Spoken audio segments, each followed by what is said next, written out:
In APA style, students can use headings to help organize their paper.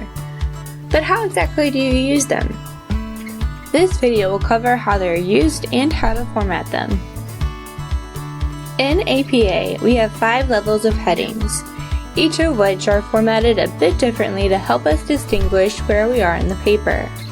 Keep in mind that even though there are 5 levels, you don't need to use them all. In fact, as a student, you likely won't use the 4th or 5th level headings.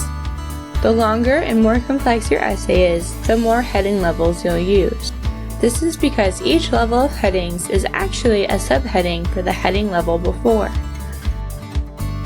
So, level 2 headings are just subheadings for level 1 headings, and level 3 headings are subheadings for level 2 and so on. This sounds pretty tricky. But luckily for us, our paper outline makes it pretty easy to determine which levels we'll actually need. To get a better understanding of what that means, let's look at an example. This outline has an introduction, 3 main points, and a conclusion. The 3 main points and conclusion can easily be translated into a level 1 heading.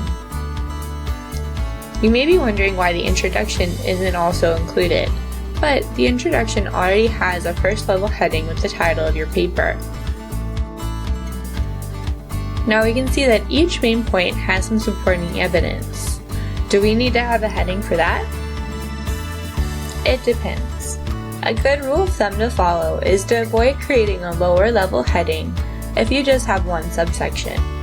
So for this outline, we wouldn't want to create a level 2 heading for each piece of supporting evidence. Let's consider another example. Let's say we're writing a paper on coffee, and one of our main points is the history of coffee. In this section, we want to go over 2 distinct parts of the history of coffee: the history of the plant and the history of coffee shops. If we wanted to go into the history of coffee in even more detail, we could organize both sections by geographic areas such as the Arabian Peninsula, European countries, and American continents. These sections would be an appropriate use of 3rd level headings.